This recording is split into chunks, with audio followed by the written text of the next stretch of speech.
it's that realisation it could happen here, and never ever be complacent. Welcome everybody to the next episode of the About Safeguarding podcast.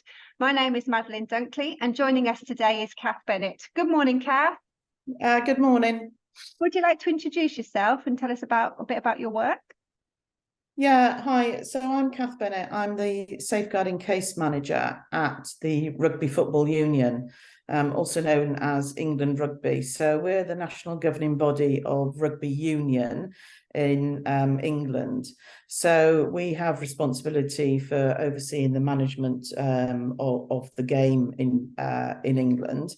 And as part of the safeguarding team, we have responsibility and jurisdiction over all safeguarding matters in our affiliated clubs in England. Wow. So how many clubs do you cover? So we've got 1,800 affiliated clubs.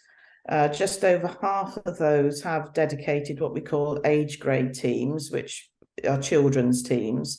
So they vary from under sixes, under sevens, right through to under 18s. And some of those clubs with age grade will have, you know, the bigger clubs will have about 400 children running around on a Sunday morning. Also, those clubs who don't have dedicated children's teams will also possibly have adult teams where 17-year-olds are allowed to play up in the adult game. So there's a safeguarding responsibility there. But also we have the responsibility of safeguarding adults at risk. Yeah. So we've got a fairly wide remit all the way through from the community game, the grassroots game, the pathway or the selective stage of rugby, and also we have oversight of our Premiership clubs as well. Thank you. So would you like to share with us about how you safeguard the children and the adults across the clubs? Yeah, okay. So we're quite a small full-time members of staff at the RFU.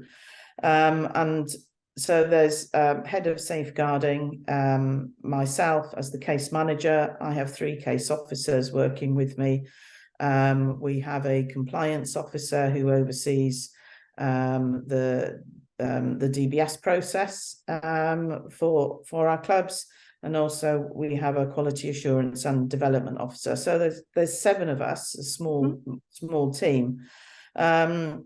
When we kind of step out of the doors of the stadium, so to speak, we're straight into a volunteer structure.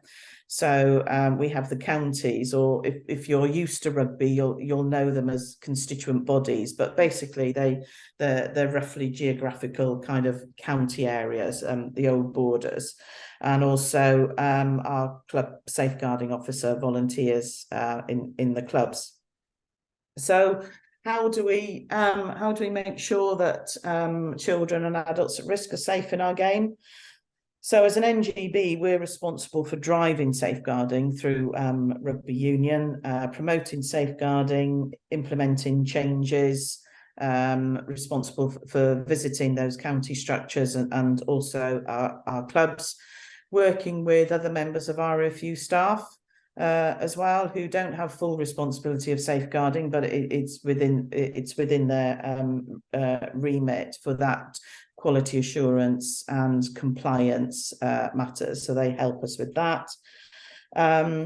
We, as an NGB, members of staff ensure that the RFU plan and respond to developments in safeguarding best practice, and ensure that the RFU are proactive in working towards the highest standard of safeguarding, and that involves working with the Child Protection Sport Unit, an arm of the NSPCC. Obviously the case management, which is my role, which is the reactive part of our job, which is obviously extremely important. So therefore, you know, we coordinate and conduct investigations and manage the response to outside agencies who come to us. We also, in order to safeguard children and adults, we are responsible for, or as an NGB, deliver our own in-house training for safeguarding. Other sports may look to like UK coaching, etc., but we have designed and always have had our own in-house training, which is sport related and, more importantly, rugby related. So as a NGB safeguarding team, we actually deliver direct to our club safeguarding officers. So, which we've started doing since we've kind of like come out of COVID, and that has had a major impact on the contact that we get from club safeguarding officers, and also it helps with relationship building as well. And we always encourage people, you know, the saying is, if in doubt, give us a shout. You know, we're quite clear in our policies and regulations that all safeguarding concerns must come to us. Yeah. But often people are not sure, or they have a niggle. So we're available to kind of have that sense check with them. And, you know, once they start talking to us, we will say, do you know what, that needs to come into us so we can look at it a little bit further. So, you know, how we safeguard children in our sport. Obviously, we've got policy and procedures. As in all sports, we have regulations, which is probably the best way to describe it, is our like internal legislation about what must be done. And we have a clear regulation for safeguarding. But, you know, it's also important as well that we're also trying to drive a positive culture within rugby union as well, because policies and procedures are great, but sometimes they're kept on a shelf, but it's the whole culture as well. So, you know, that's what we're trying to drive as well. That's great, thank you. You talked about, you know, if people have niggles, they have a conversation. Is there, like, when it comes to reporting, do they call you? Do they have to go online? How does the whole process work when there is concerns? So when we receive concerns from a number of sources, you know, our club safeguarding officers, our county volunteers, any club member, any club official, and then as well as outside agencies. So if we focus on concerns that are coming in from our own sport, there's a number of ways. We've got a dedicated referral form, right, which you know, we've got crib notes at the side which explain what information we require and why we want it. Yep. There's also, we have a speak up policy, which is kind of a wider community game, whistleblowing. Yeah. People are able to report on a web form about issues, not just safeguarding, but there are a few safeguarding issues that come through to us. And we're also hoping to develop a web-based safeguarding form as well. People email us, people phone us. Yeah.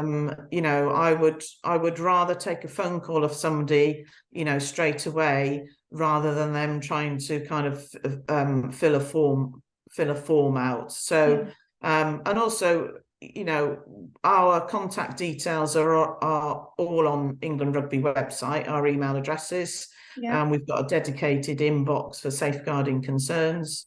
So I think we're fairly transparent about how people can contact us. Yeah. In relation to outside agencies, you know, we have we've built up a good network of contacts with LADOs, bearing in mind that we cover the whole of England. The majority of LADOs know that they should contact us direct at the RFU rather than go through clubs. But also, if they do go through clubs, we you know, when we give training to our club safeguarding officers, we say, well, if you're contacted by an outside agency, then you must inform us. Yeah. You know, because it is part of the process. So LADOs will drop us a line. LADOs, you know, will have our contact details, and they will get immediate response from from us as a safeguarding team. Likewise, if police should send us an email, we'll make direct immediate contact back with them. But more often than not, we're getting from an outside agency perspective, we're getting contact from LADOs. Wow. Wow.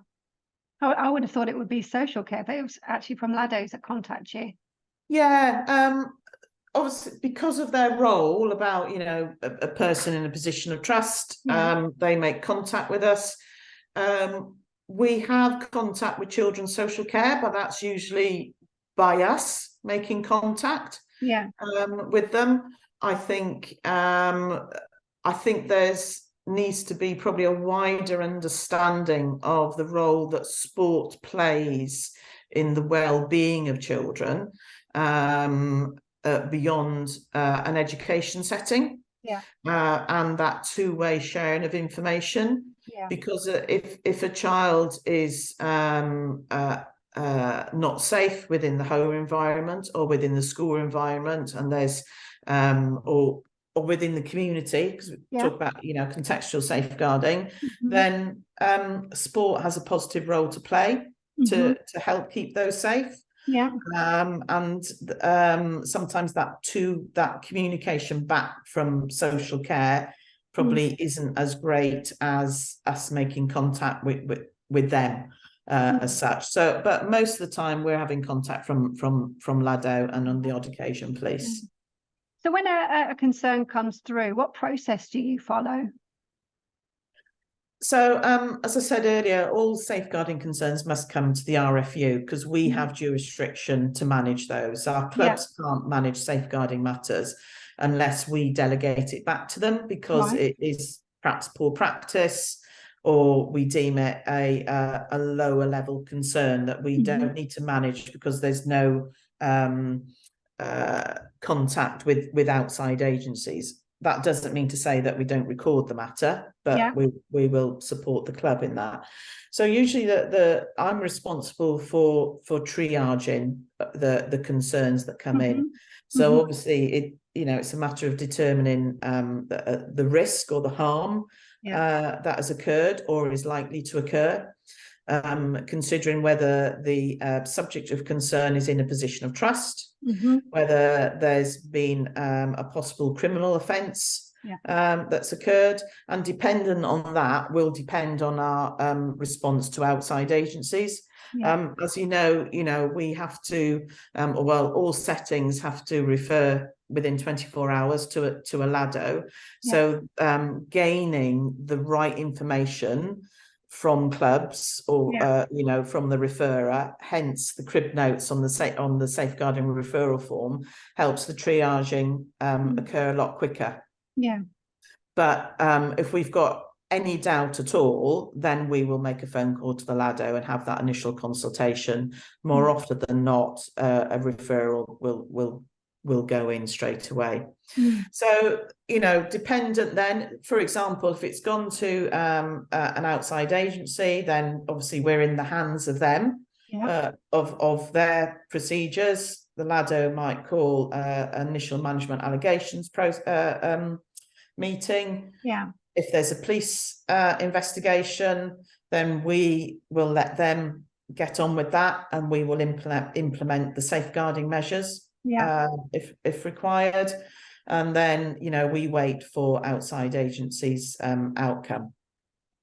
If it's an internal matter, it's something that the RFU need to manage or investigate, but outside agencies that have determined that there's no further action for them for whatever reasons, then we will investigate the concerns.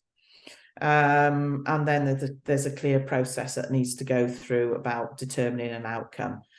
On the poor practice issues and the lower level matters, or the low level matters, we still record those issues on our case management system, and we will guide and support the club through the process, whether that means that we believe it's a code of conduct matter or it can be dealt with at a discipline level for clubs. We will record it, support them, but we always want an outcome. Yeah. Because if this person comes to attention again, then you know, we want to have a clear record of that. We also need to be mindful that some of the issues that come to us are, especially in regards to the welfare of children, are matters that are occurring outside of sport, perhaps within the family home. Yeah. So we will make a referral to children's social care, and then we would leave that with them, although we would want some feedback about obviously how we can support that child in the rugby setting. Yeah. Not always forthcoming. So I think that's probably a wider education piece to understand the role of sport. So, you know, basically a triage process. We decide which route it's going to be. Yeah. We record it on a case management system. We may investigate, we may support clubs, or we may await the outcome from other agencies. I like the idea when you said you've got like a little crib sheet for when they fill in, so they know what information to fill in whilst they're filling in the form. I think that's a great idea. I think that's missing sometimes, not just in sport, but across other sectors as well. That's great. I think, and also as well, when we deliver our training to our club safeguarding officers, we say, you know, if you're not familiar with if you haven't used the form, go away and have a look at it, because it will give you trigger points when you're asking other people for information.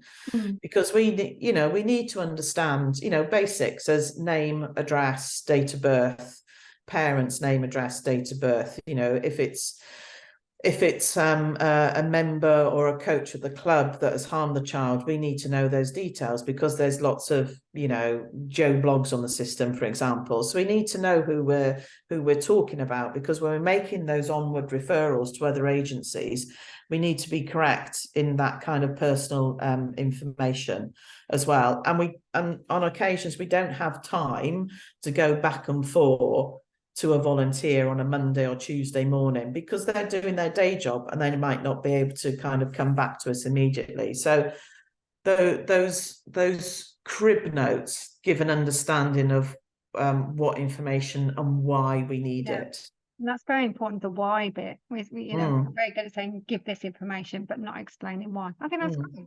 It's a simple yet brilliant strategy.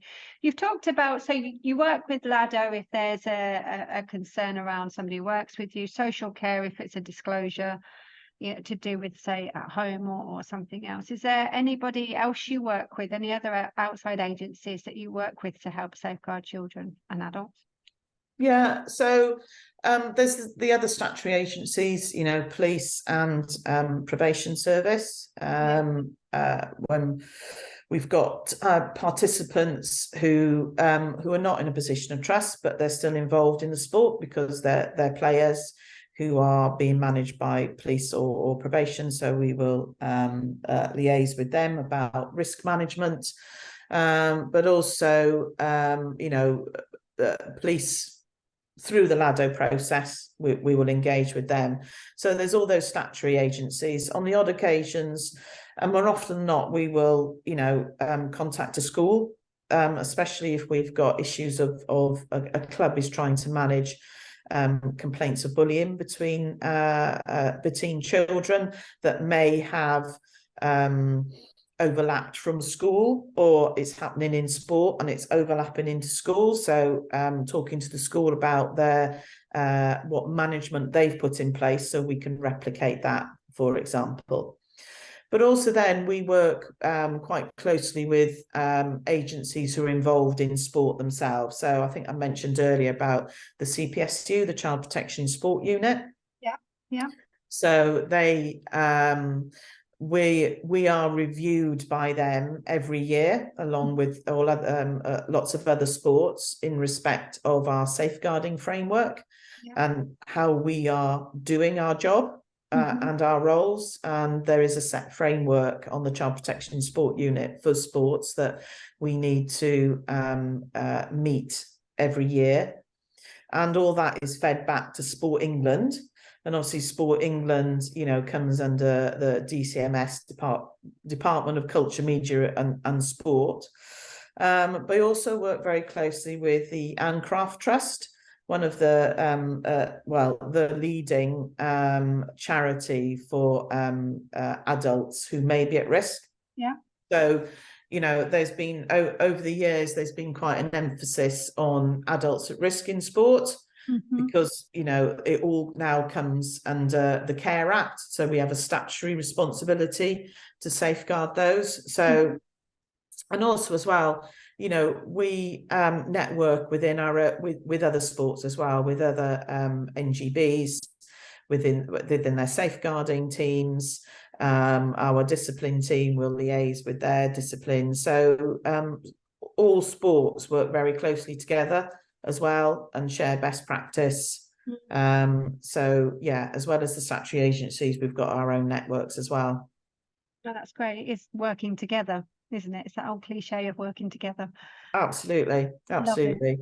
Love it. So in your opinion, can you tell us about what you think the culture of safeguarding in sport is like in general?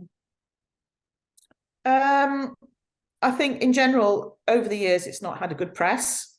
Unfortunately, when you consider various reviews, like the Sheldon report after the FA abuse, the White review of gymnastics, and also other reports about discrimination in sport. My opinion is that sport is very quick to respond to these reviews and always willing to learn from each other and share best practice. And, you know, we see the headlines, but what we don't see is the work that goes on behind the scenes to respond to it. Yeah. So, you know, we know that sport must be safe, it must be inclusive because of the benefits it provides. And you know, DCMS has recently published the government's new sports strategy, you know, Get Active, a strategy for future of sport and activity. And that places the emphasis on tackling inequalities, ensuring a commitment to strengthening the integrity in sport, including welfare and safeguarding, and making sure that issues are dealt with and best practice is promoted. I think within rugby, I think it has its own challenges at times, and you know, we're not going to be kind of complacent about that, but there is a lot of good positive work going on, you know, not only in safeguarding, but also the inclusion and diversity strategy as well.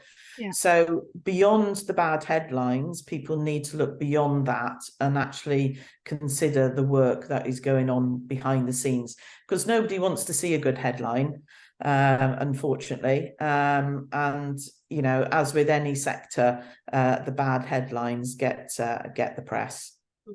So let's talk more positively then. So share with us some of the positive safeguarding procedures that are in place or are in the pipelines. Okay. So I think in relation to safeguarding, going back to press reports, we see, you know, about, you know, a coach abusing athletes. And this is in all sports. We've seen the headlines over the years. And people may think that safeguarding teams within sport are just dealing with abuse that's within sport. That is part of our role, but we have a wider remit, you know, to ensure that all children are safe in sport and also outside of sport. So if a child makes we use the term disclosure, or tells a coach on a Sunday morning that they're worried about something at home, then we have a duty to act on that as well. So we have a wider responsibility than just what's going on within our sports club. So there's a lot of proactive work in about educating people about, it's not just about what's happening in your sports club, it's beyond the clubhouse gates as well. And also that's an education piece for other agencies. So there's a lot, although it's reactive work, it's proactive in preventing people continuing in sport if something has happened in their private life or other employment where they've harmed children. So, for example, a coach or somebody in a position of trust who may have been arrested for downloading of indecent images, then, you know, that hasn't happened within sport, but it's happened in their private life, and we will take measures to prevent them continuing in the sport. So, you know, when you look about abuse that's occurring within sport, we've got a major role to play to prevent people continuing in sport when they've committed abuse in other settings or in their private life as well. And I think that's really important for people to understand that wider kind of remit. And also, again, as I said, you know, about if a child is not feeling safe at home or not safe in school, then we have a duty to act on that and share that information with other agencies in order to make that child safe. So it's that wider safeguarding remit, which I think we don't hear about. Yeah.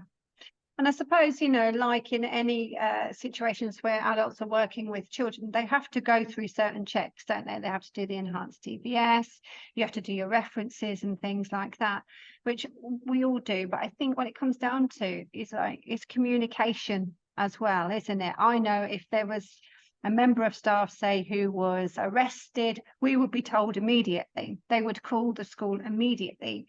And we would hope that they would call if they, you know, volunteered at a sports club or if they, you know, helped out. You know, do you get those phone calls? Are those messages being sent to you as well? Yeah, we will. Some people will make a self-disclosure to a club, and then the club will contact us. Yeah. If they don't, we're very much reliant on those agencies, whether it be police or if it's social care involved because it's a family setting, to ask the right questions. Yeah. If they don't ask the right questions, then the LADO's not going to be informed, and the LADO won't inform us. Yeah. So what I would say, you know, if there's any people from statutory agencies, police, social worker, etc., listening to this podcast, if you're dealing with somebody who you believe has caused significant harm to a child or committed a criminal offence against a child, don't just ask them about their employment. You probably know that already, whether they're a teacher or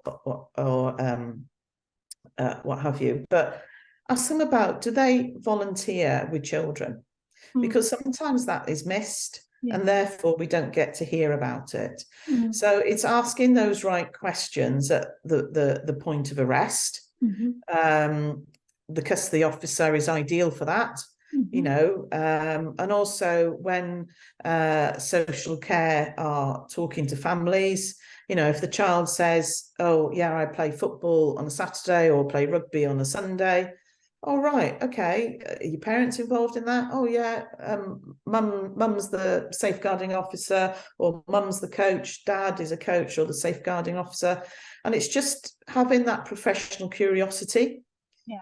If you don't ask those questions, then the right people aren't going to be informed. So it's just having a little think beyond paid employment with children. Absolutely. So then that brings us on to your non-negotiables then. So what are your top 3 non-negotiables for safeguarding? Okay, we touched on it. Safer recruitment. Yeah. That is absolutely key. It doesn't matter what type of setting or organisation you are, whether you have paid staff or volunteers, safer recruitment is key. You know, considering what the motivation is for volunteering with children, references, and we always say that the DBS should be the last thing that you do, and DBS is not the whole aspect about safer recruitment. Ensuring that that is all done, because when we go to LADO meetings, we are asked about safer recruitment, DBS, safeguarding training. And as I say, it doesn't matter what organisation you're in or what setting, that is absolutely key. Yeah. Yeah. Number 2? Number 2, going on from that, you've done your safer recruitment, everything's fine, etc. But it's that realisation that it could happen here. Yeah. And it doesn't matter whether your paid employees, a long-standing member of staff, or the volunteer has been involved in your sports club for the past 20 years, etc. It's that realization it could happen here, and never, ever be complacent. Number 3, which is very important to me, is making sure that as a safeguarding lead in whatever organisation you're in, big or small, paid or volunteer, that you actually look after yourself, Yes. that you look after your well-being. Because if you don't, if your well-being is not great, then how can you safeguard others? Yeah. And I'm a big supporter of safeguarding the safeguarders. Yeah. So well-being is the third one for me. Oh, that's great. Very good for any, like you said, anybody who works with children. They are top 3 brilliant non-negotiables. Thank you. Now we get to the point where I ask you a question from a previous person. So here we go. So looking ahead, what do you think are the key priorities for safeguarding in sport? Okay. So I suppose there's 2 aspects for this. Key priorities for sport themselves to undertake. Yeah. But I'd actually like to probably touch on key priorities for other agencies. Yes. Yeah. For safeguarding in sport. Yeah. I think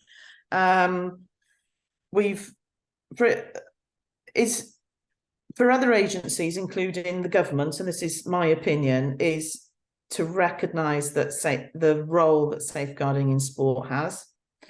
It took a long time for coaches to be in a position of trust under the position of trust legislation that only came into being last summer of 2022.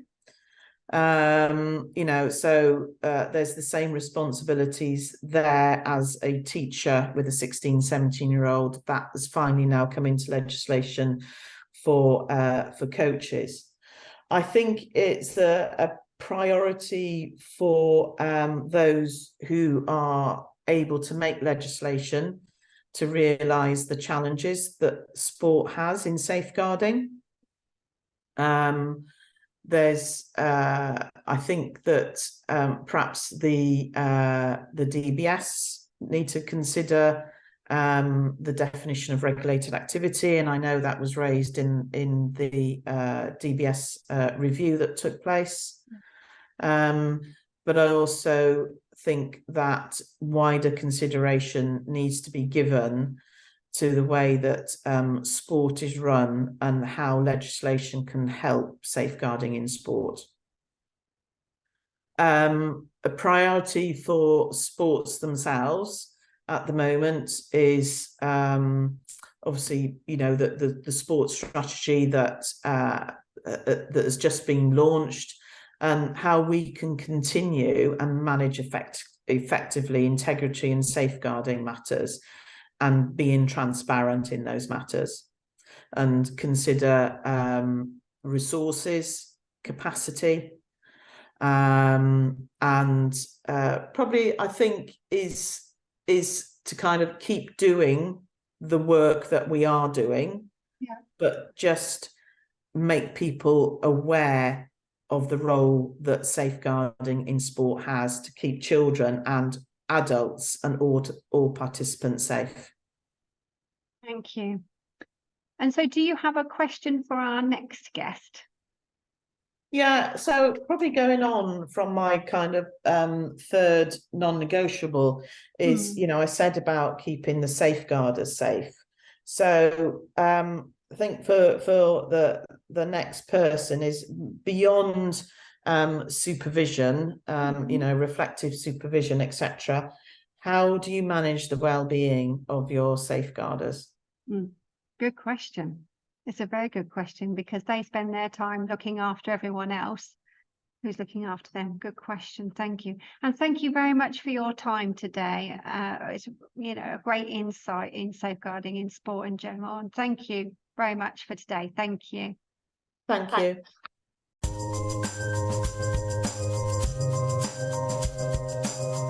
Hi. Hi, thank you so much for listening to this episode. If you could all do me a favour and just click that subscribe button, that would be great. Thanks.